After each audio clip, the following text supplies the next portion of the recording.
Hey everyone, Tactics here, and in this video I'm going to be doing my fourth and final state of finishing off with a ranged DPS.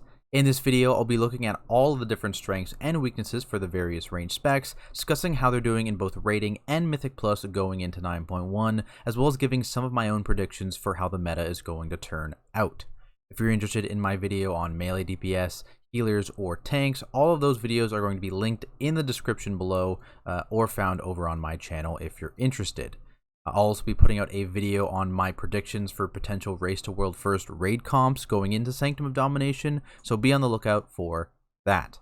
As with my other videos though, I did want to give you all a brief disclaimer before getting into it, reminding you guys that for the overwhelming majority of players, all of the DPS specs in this video are completely viable in any form of content you want to do, whether that's getting KSM, completing all your plus 20 keys, clearing heroic raid, or even getting cutting edge. You will be completely fine using any of the specs in this video, so I would always recommend to play the spec that you enjoy the most.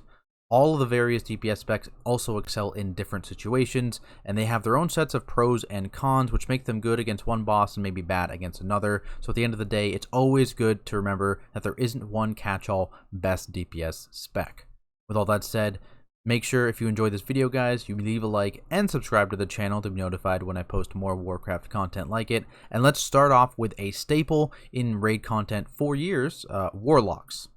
In terms of changes going into 9.1, we saw a bunch of stuff here. I'll just open up the patch notes.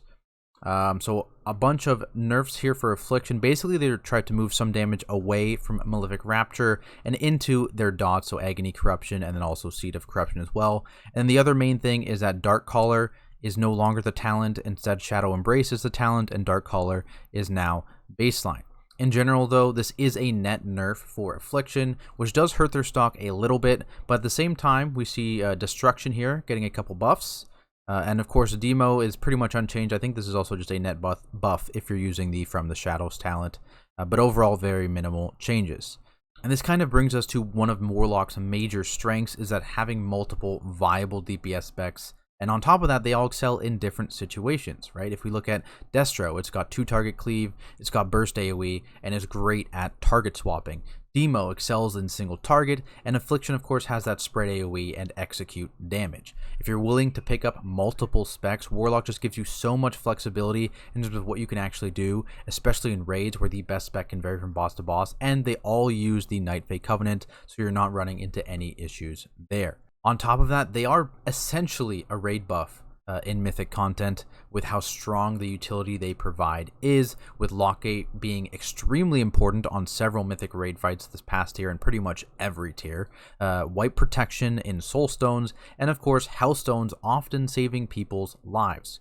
When it comes to Mythic Plus content, I think Warlocks are in a slightly worse spot, as they aren't really able to differentiate themselves from many of the other specs that perform similar functions, and their utility doesn't translate well from raids to dungeons. Hellstones are so solid, but gateways are exceptionally niche in terms of usage, and outside of that, Warlocks don't really bring any meaningful utility to a 5-man group.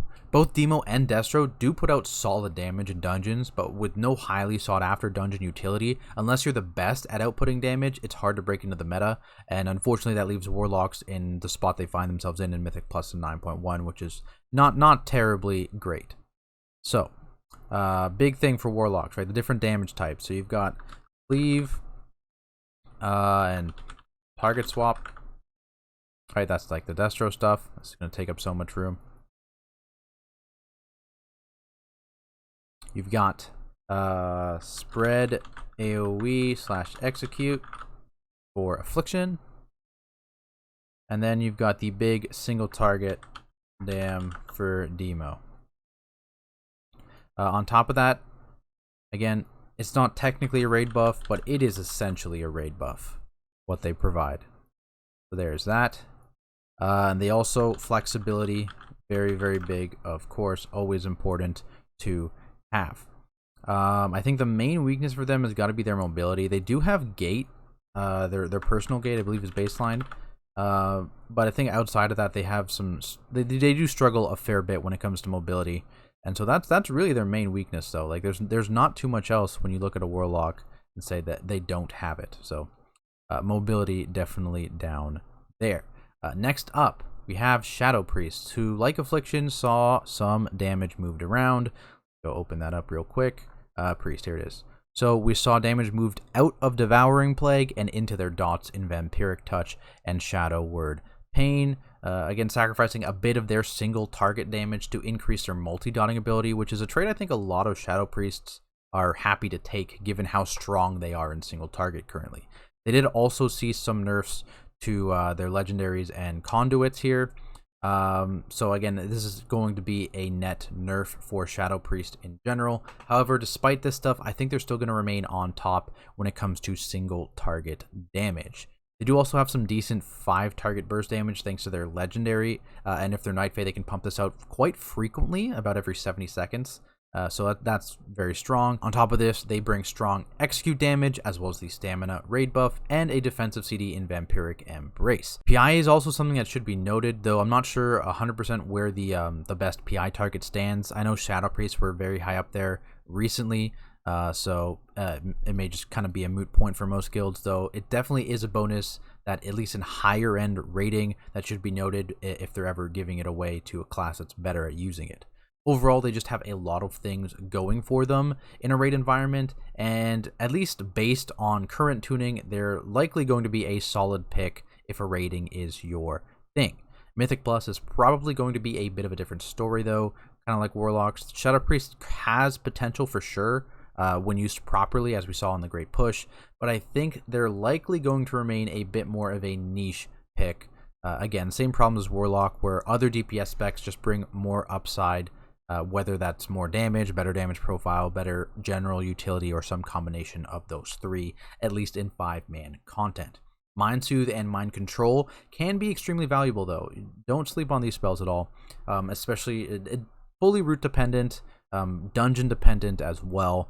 Sometimes it's just irreplaceable. I think with the current state, though, something like Kyrian Disc may be the play if you need those two tools. Just because they're in a very, very good spot in dungeons right now, and there are other DPS specs in a better spot than Shadow Priest for dungeons, so that may be the play going forward. But overall, Shadow Priest, they're still fine, but they're going to be a little bit niche in dungeons. So, big thing for Shadow Priest, single target. Single target dam is huge. On top of that, they have execute damage as well.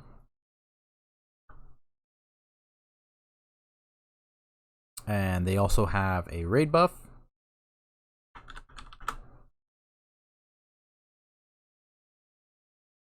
And they have Vampiric Embrace.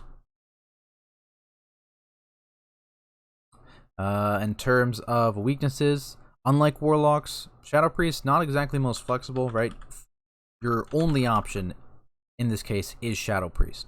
So if Shadow Priest is poor tuning, you kind of are out of options in terms of being a DPS spec priest. Same thing as Warlocks, so they also struggle a bit on mobility, but overall still a very solid spec. As priest done, let's move on to mages. Only changes going on for them in this patch are some nerfs to fire. We have that here.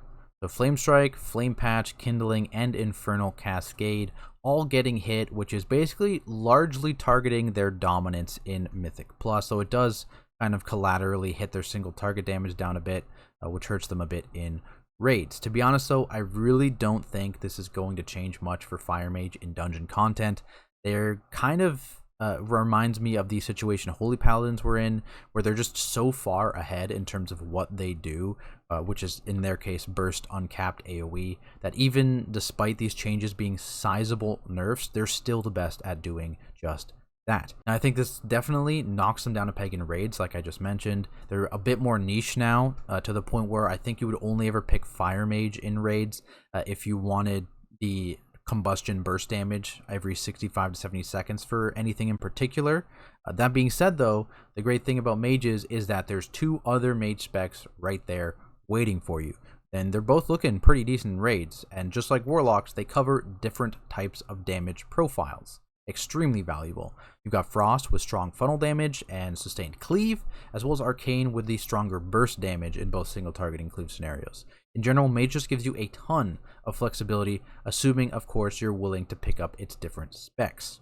Outside of their damage, Mage certainly brings a lot with a raid buff, great mobility thanks to Shimmer and Alter Time, and an immunity combined with solid durability. I mean, what doesn't Mage have? You've always got to have at least one in your raid group for Arcane Intellect, sometimes more, depending on what their tuning is like. And for Mythic Plus, just like I mentioned, Fire remains the option for uncapped burst AoE. Frost is picking up steam as well, so that could be interesting if you see two mages, two different spec mages in a group. So we'll have to see how that ends up playing out. Mage just has so many strengths and not too many flaws if we're looking at tools as opposed to just general balancing, meaning they're always going to be a great general pick in both raids and Mythic Plus. So, damage profiles here, we've got the burst AoE of fire, again uncapped / execute. That's not how you spell execute. Right, that's fire stuff. For Frost, we have funnel / sustained cleave. Put this lower so it doesn't, you know. And for Arcane, we have burst S target / cleave. And that's more the Arcane thing. Outside of that, raid buff, right?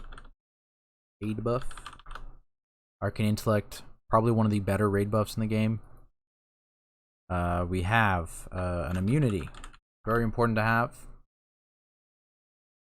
Valuable in both raids and Mythic Plus. They have great mobility. They have great durability. And flexibility between specs. They have so much going for them. Look at all this. I think the one major thing that they're struggling with right now is Covenants. So this is their main problem, I think, right now, because as I mentioned, right, Fire, Frost, Arcane, all in good spots right now in various forms of content. The problem is that to be optimal in all three, they use 3 different Covenants, right? So you've got Night Fae, Mage, Fire, you've got Venthyr Frost, and you've got Kyrian Arcane. Now, obviously, you can play the other specs to some degree, right? Like Night Fae can play Frost fine, Venthyr can also play Arcane fine, but obviously you're losing out slightly in terms of the whole Covenant system.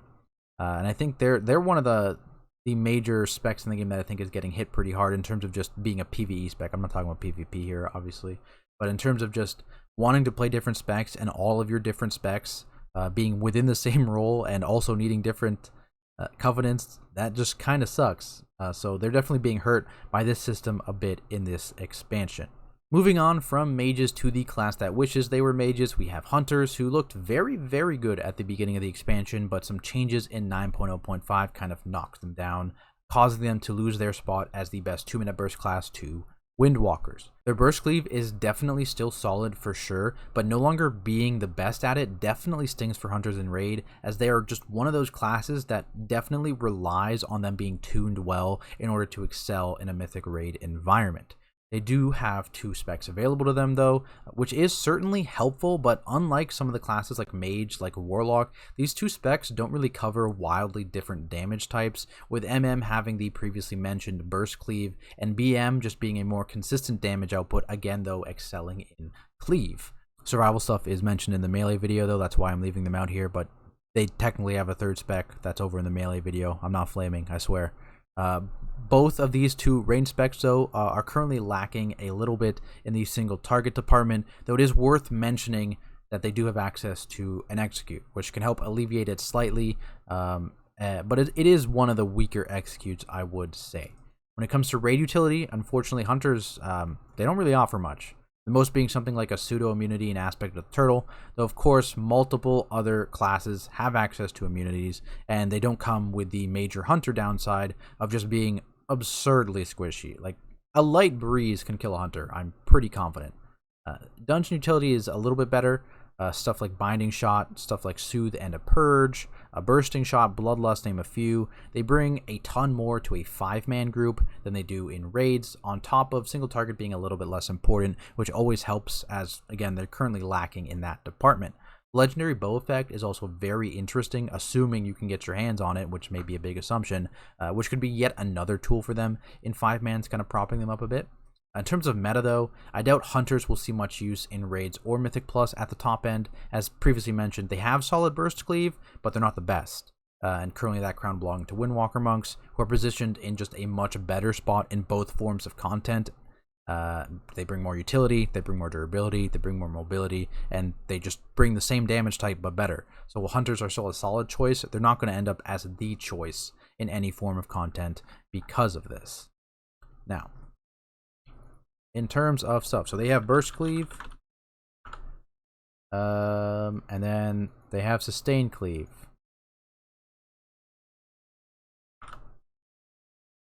Alright, so those are 2 damage types. They have execute damage. They also have flexibility. Right, 3 specs, 2 of which are ranged. See, I'm running out of space. They have an immunity in Turtle. Basically an immunity. Alright, there we go, fixed it. And then we have dungeon utility as well to wrap up their positives. Now, in terms of the negatives, obviously raid utility is not too great, as we mentioned. And on top of that, they are a little bit lacking in terms of durability. They're quite squishy. And so there we have that. From there, we have Elemental Shamans, who definitely have been flying a little bit under the radar, I think, during this first tier, partly due to their smaller player base, as well as the fact that they got their Abyss Legendary a little bit later than everyone else due to the World Boss rotation, but they do find themselves in a little bit of a similar situation as Hunters do in raid content, where they don't have a ton of utility in raids, so if you see one being brought, it's likely for their damage numbers. In terms of what they do damage-wise, they just have very solid sustained damage in both single target and AoE, with a bit of burst built in every minute thanks to Stormkeeper. They also have the ability to do uncapped AoE, and are solid at target swapping if needed. The biggest strength for Ellie in this regard has to be their versatility, where they're able to seamlessly transition from doing top tier single target damage to top tier AoE damage, but their problem is something that I've talked about in previous videos, where they aren't the best at any single damage type, which could make more specialized specs such as Windwalker in AoE, S-Priest in single target, better for top end guilds, but Elemental can certainly earn its spot in a Mythic raid environment. When it comes to Mythic Plus, things are definitely looking up for Elemental Shamans, and this is a hype train that I am all aboard. 1 minute burst, sustained uncapped AoE, a plethora of strong dungeon utilities including AoE stuns, Purge, Dispel, Rocky, even Earthquake knockdowns, all things that make Ellie Shamans look very good in Mythic Plus, especially with the gap between them and the current meta specs, namely Fire Mage and Boomkins, narrowing a bit with the 9.1 nerfs. Now, this doesn't even take into account that they can do insane off-healing with things like Ancestral Guidance and the Night Fae Covenant ability, though this is likely going to be at least a bit less valuable with Prideful gone, because that was the main time you're using it. But big pulls can make Ancestral Guidance very, very strong as well, so it's still definitely going to have its uses. So, strengths for Elemental Shaman. Sustained AoE. Target swapping. They bring dungeon utility. And then they also do that little bit of burst as well, about every 60 seconds. 1 minute burst.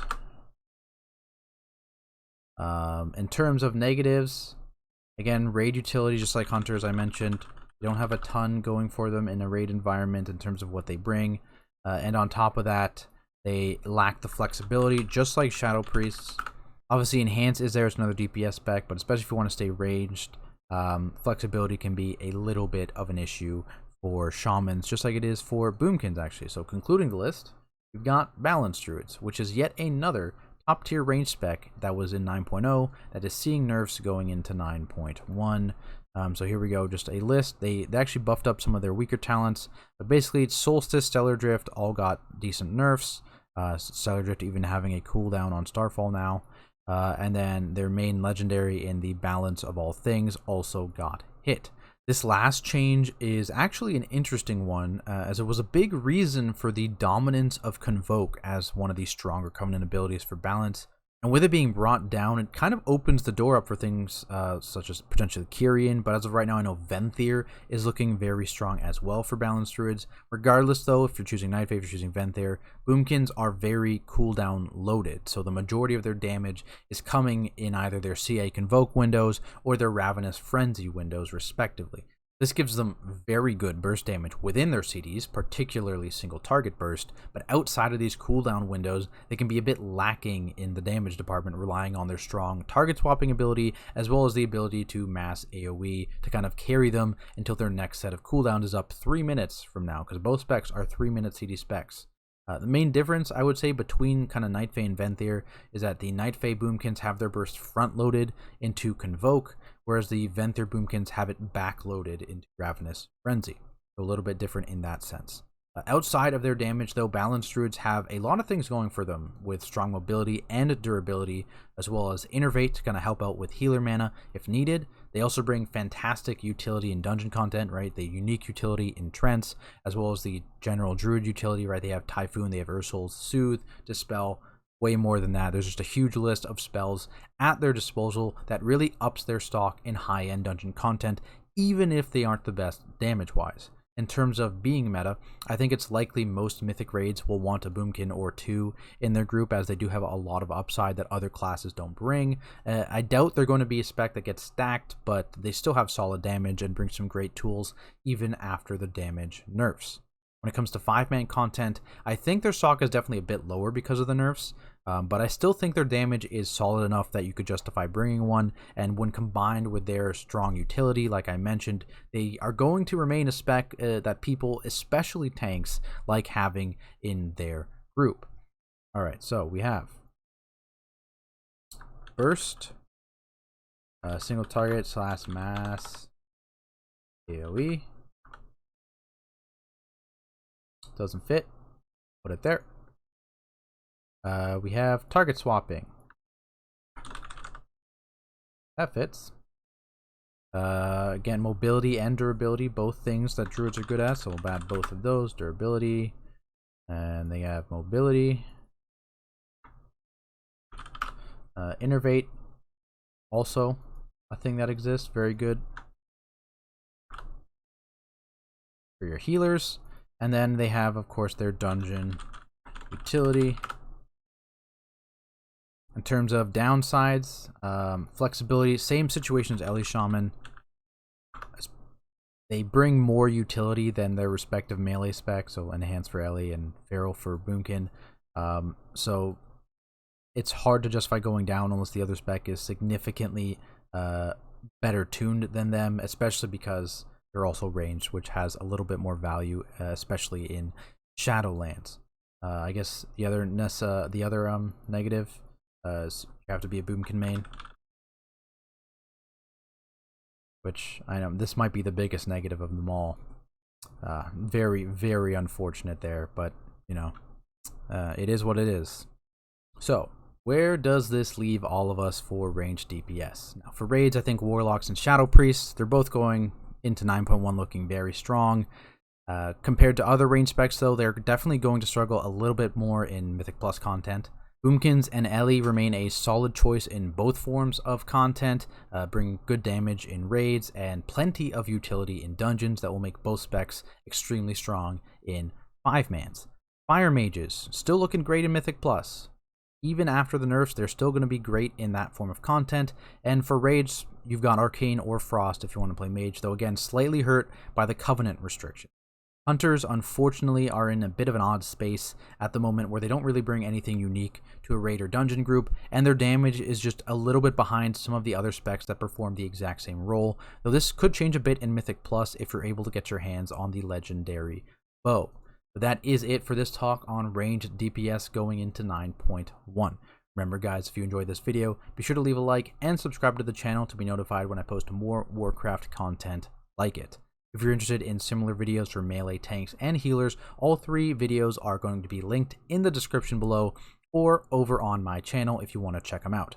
If you want to keep up to date with me, you can also follow me on Twitter or check me out on Twitch at Tactics, where I stream Mythic Raid content, as well as high Mythic Plus keys, all from a tank POV, so feel free to drop by and say hi. That's all for now though. Thank you all so much for watching, and I will see you in the next video.